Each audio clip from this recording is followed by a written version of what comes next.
Hi guys, welcome back to my channel. My name is Christian. If it's your first time seeing me, go ahead and like this video because I know you're going to like it already. Subscribe and turn on those post notifications so you never miss another upload. And if you already are subscribed, then hey girl, welcome back. So today guys, we are going to be talking about being an empath. We're going to be talking about being empathic and just, a few questions about that lifestyle and how that is and, just how to navigate life as an empath. I have done a video about this a while ago, but we are back again for a part 2, I guess. So yes, we're going to get into some tea about being empathic and what that means and just a few questions from my fam on Facebook. So thank you guys on Facebook who participated in this little questionnaire. If you guys are on Facebook, you guys can find me on there at Create Fate. And yeah, you guys can follow the page and see me when I go live almost every morning and some evenings now as well. So yes, we can go ahead and get right into it. And also I wanted to say thank you to everybody who shopped the Pixie pre-rolls. We have literally sold out of the pre-rolls, but we do still have the Pixie mixes available. So you guys can buy the loose blend still. We are going to be restocking the pre-rolls next week. So yes, but thank you guys so much. It's been amazing and I cannot wait for you to try them, seriously. So yes, we can go ahead and get into the questions. So if you are an empath or you know an empath or you just want to see what the tea is, then you can just keep on watching. So first things first, let's just talk about how to know you're an empath and what an empath is. So being empathic just means that you have a high sensitivity to the energies and emotions around you and of other people, okay? So if you are empathic, you probably don't really like to be in crowds because it can be overwhelming, just all of the energies. You could probably need a lot of time by yourself to decompress when you're done being around a lot of people. Like if you are able to be social, when you're finished, you definitely need some time alone. A lot of people could come to you, just dumping their energies on you. You could attract a lot of energy vampires. Those are people who could basically seek you out for your nurturing energy, for your relatability, just because they know that they can, basically, manipulate that. So you can attract a lot of energy vampires.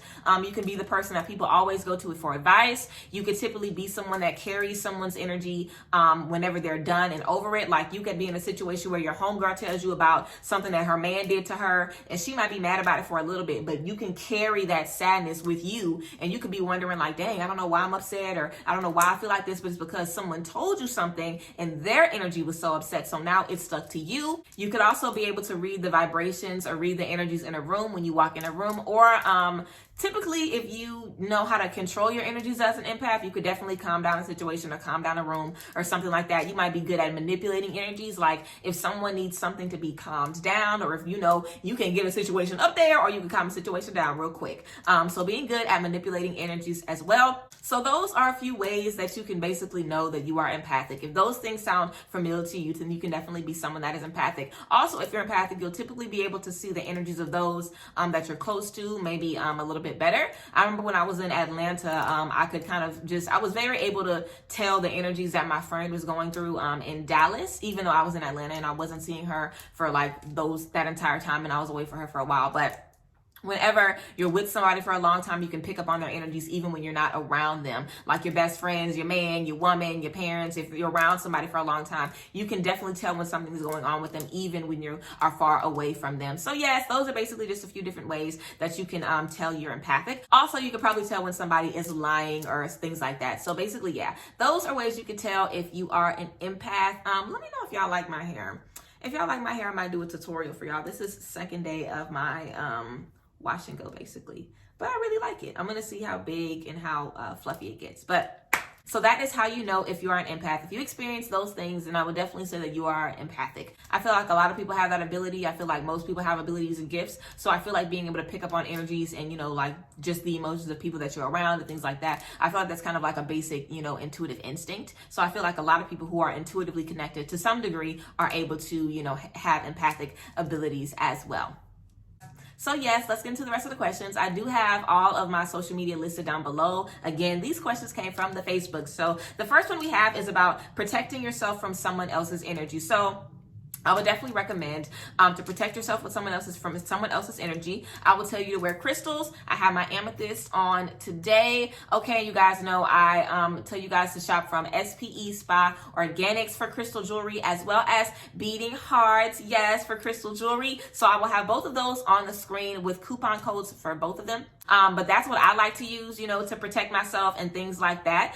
So you guys can get some crystal jewelry to protect yourself from someone else's energy. Also doing a lot of protection work on yourself, doing affirmations of protection, doing meditations, doing protective shields when you know you're about to go out and be around certain people or certain energies, taking spiritual baths, cleansing baths, protection baths, things like that. So there's a lot of different ways to protect your energy, but just like, anyone else would protect their energy and protect their space. We're going to use sage, we're going to use Palo Santo, we're going to wear our crystals, we're going to make sure that if we're going somewhere, where we're going to be around a lot of people or whatever the case may be, we might want to have our head covered, you know what I'm saying? Have your crystals on you, doing your protection work, doing your meditations, or your protection shield meditations, or things like that. And you can find stuff like that on YouTube. If you guys want a protection shield meditation, I guess I can do one for my IGTV on Instagram, because sometimes I do guided meditations on there. I have a few on there already if you guys are interested. But yeah, so that is a good way to protect yourself from people's energy. Get in the habit of every day starting your day with affirmations of protection, starting your day with a meditation, finishing your day with a spiritual bath, finishing your day, with just some protecting mist or whatever the case is. Just have something in your routine every day that's allowing you to protect your space. So starting your day with a singing bowl every morning, like getting yourself a singing bowl. This is one here that I got from Amazon. So getting yourself a singing bowl and having that, every morning could definitely be helpful, just to help clear your energy. So doing things like that will help create a protective space around you. Also, I would definitely tell you guys you could write a prayer of protection to say over yourself. If you're going to work at a certain job or take, a certain ride to work or whatever the case is, you can make a specific prayer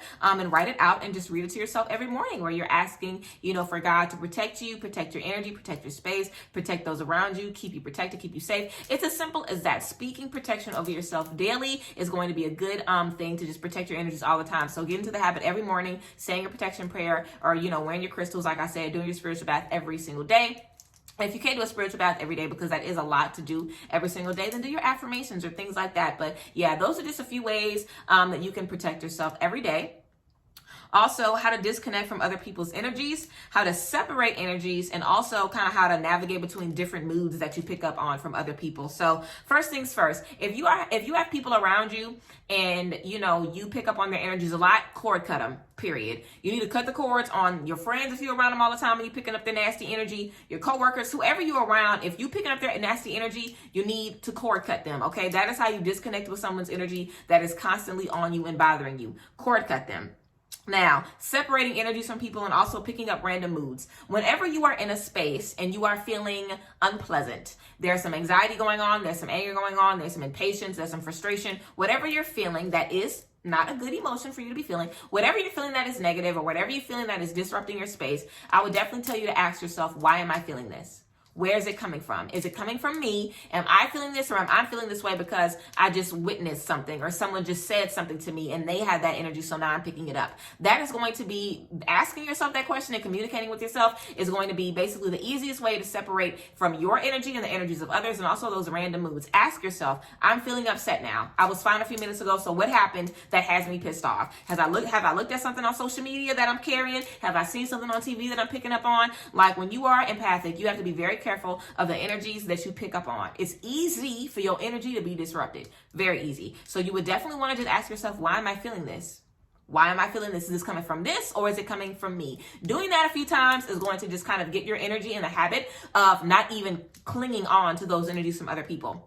Because as soon as you recognize it's not your energy, it's from something else, you immediately like, oh, okay, I'm good. Boop. Be done with it. Like, whenever you realize it's not your energy, okay, get it out the way. Seriously, figure out, I'm feeling like this. Why? Communicate with yourself, and that's how you're going to be able to move past those energies. Next, we have how to transmute energies of more than one person at a time. And also, someone asked about transmuting their energies into magic and using your energies for good. So I would definitely say, if you're going to be around a lot of people or, around, like a crowd or something like that, I would definitely say that a good way to transmute energies, I would definitely tell you to do a spiritual bath. A cleansing spiritual bath, and I would tell you to have the items around you that you want to transmute that energy into. I would typically use some clear quartz whenever I'm transmuting energy, so I would set up a spiritual cleansing bath for myself, and then I would have the crystal on side of the tub that I'm going to be putting that energy into, and I would just do some spiritual cleansing baths where I'm literally seeing the night, I'm seeing the energy, I'm seeing the activities, I'm seeing whatever I'm holding, whatever encounters I have, I'm seeing those energies leaving me, like I'm seeing those energies leaving me. Sorry, y'all know when y'all lashes, be kind of having a glue stuck down to the other ones. Sorry. But yeah, basically, I'll see that energy leaving me and going into the clear quartz. I'll see that energy leaving me and going into the clear quartz. So I'll sit there and I'll do that guided meditation in my head, however many times I feel like I need to. And if I want to do something further, I'll do a releasing ritual while I'm in the tub. I'll go ahead and do some journaling, about that night, about what I experienced. I keep saying night because I'm thinking that you might want to do this after you've been around a lot of people, like at an event or something. But anytime you want to do this is fine. But, I would basically write down, the energies that I'm releasing. I would talk about releasing those energies. And then, putting those energies into, I would literally write that I'm going to be putting those energies into my clear quartz. You could set your clear quartz on top of the paper if you wanted to and leave it there, for a couple of days, or leave it there for however long you felt like you wanted to leave it there. If you have, like a smaller piece of clear quartz, or if you want to put it on the side of the page, you could leave it there while you're reading it out loud. You could do that. And then you could burn your letter so you could be done with those energies. And now all of those energies are in the clear quartz. So whatever you want to use the clear quartz for now is up to you. If you want to use it in a ritual or whatever, you have all of that energy stored in there so you can use it. After that, I would tell you to bless the clear quartz with Palo Santo. Do not use sage because you're going to erase all the energy you just put in there, okay? So you're going to bless it with Palo Santo, or you can bless it with some incense, bless it with some anointing oil if you have some, and then you have those energies in the clear quartz, and you can use that basically for whatever you want. So that's an easy way to transmute your energies into an object, a piece of clear quartz, or you can use a healing crystal if you're going to be working with healing work. You could use a crystal for meditation. You could use a crystal for manifestation if you're going to be trying to manifest something. You might want to use selenite or citrine. If you're using one of those, clean that beforehand, do some sage on that beforehand, and then go ahead, have that on the side of the tub, do the spiritual bath and a releasing ritual with the crystal on top. And then your selenite, your citrine will be good for your manifesting. And if you want to use it for healing, then you could use clear quartz, that's still good, or rose quartz, or you can do amethyst as well, or like black obsidian or black tourmaline, one of those for protection. So you guys can use those different ones as well. So yes, that is basically, again, how you transmute those energies. We also have how to remove past energies that are holding you back. Releasing ritual and cord cutting, okay? Do a releasing ritual, write about those energies, burn them, be done with them. I have another whole video about releasing rituals. If you want to see in depth, you can check it out. But yeah, so releasing rituals or cord cutting on those energies. Can an empath be a narcissist? Totally. Anybody can be a narcissist. You being an empath doesn't mean you cannot be a narcissist. Just like we have people that do spiritual work who are nasty, okay? So you being an empath, you having abilities does not mean that you can't be nasty or be a narcissist. And typically someone who is, a narcissist, I could definitely see them being empathic because they know the energies to prey upon. So I feel like there is a certain level of empathic ability to narcissists as well. So yes. Another one is how to not attract needy people. So if you are an empath and you are attracting needy people, stop giving in to needy people. When you have needy people that come around you and they only feed off your energy, they only use up your energy, they only use you for advice or somewhere to dump their energies on, stop listening to them, stop calling them, stop letting them play with you, stop doing that, okay? The law of attraction. You keep giving in to needy people, so more of them are going to be like, ooh, this is somewhere we can go. You know what I'm saying? Like people, like whenever, like think about it as like a rehab or something. If you had a cheap ass rehab that was letting anybody off the street into the damn rehab, everybody was going to be trying to go up in there. They got a warm blanket, they got food, everybody going to be going up in there. But if you got a rehab that's expensive, that's going to kick you out if you do one thing wrong, where you only going to get the best of the best treatment up in there and they only accept certain people who going to go up to that going to be like, okay, I don't even have what it takes to be over here, so let me go about my business. Okay, so you need to see yourself as a healing center that has a lot of qualifications. Okay, that is basically how you separate those energies and how you stop attracting needy people. Up your standards and don't let needy ass leeches in your life, okay? Period. So also, not getting emotionally attached and staying grounded. Grounding work is root chakra work. So walking around outside, spending time in nature, doing meditation where you have your feet in the grass, where you're outside. Also for grounding work, I would tell you to do some affirmations about who you are and say those daily. I am this, I am this, I am that. So you remind yourself all the time about who you are. So you know that very, very clearly. I would say do that to stay grounded, but also how to not get emotionally attached. I would say that's also about communicating with yourself. Where are these emotions coming from? Everybody is going to deal with emotional attachment because we're human and we have emotions, but we have to remember to check in with ourselves. Where are these emotions coming from? Are these my emotions? Are these coming from another place? How can I maneuver around these emotions if they're not serving me? How can I deal with these so that they are serving me? So yes, that's what I have for that. Also, how can your partner support you? How can your partner support you? So if you are an empath or you're empathing and you're dealing with someone who is an empath, I would definitely say As far as support from your partner, I would really just say that there really isn't much that they can do, honestly, or much that you can do if you're someone's partner. I feel like all your partner can do is really just support you. Honestly, if you feel like you're picking up on too much of their energy, just, communicate as well. Like, let them know, like, what do you need from me? Ask your partner, actually, ask them, what do you need from me? Also, let them know what you need. If you want someone to vent on, like, if you want someone to vent with, you know what I'm saying? Because there's some people who can just let them dump everybody's stuff on them and they don't feel nothing, So it's like, if your partner isn't empathic, then maybe they don't care. You could just tell them everything and they'll be like, okay. And they could just receive that information and let it go, So if you have somebody with you that doesn't mind you dumping on them, then do that. If you guys want to, like, have space where you guys journal together and they can be next to you journaling and you could be journaling about your thing and y'all could do that and then, discuss if you want to, and if not, cool. If there is, if this person wants to help you prepare spiritual baths or whatever the case is, if this person wants to, like, help, maybe sometimes they do the Palo Santo in the morning and sometimes you do it, whatever the case is, I feel like all your partner can really do is support you in your methods of protecting your space and, making sure that they are protecting their energy as well, because you are going to be picking up on that a lot because it's your partner. So I would definitely say, make sure that your partner is taking care of themselves and just let them know, hey, make sure you're taking care of yourself. You're watching your energy because it's affecting me as much as it is affecting you because we're so closely connected. So yes, I would say that. Also, how to detach from people that drain you. Again, releasing ritual, cord cutting, okay? Whenever you are an empath, that was the last question, by the way. Whenever you are an empath, it's important, so important, that you are able to understand your own emotions and just handle your own emotions and not allow yourself to be drained or just weighed down by the energies of others. So yes, I hope this video was helpful for you guys.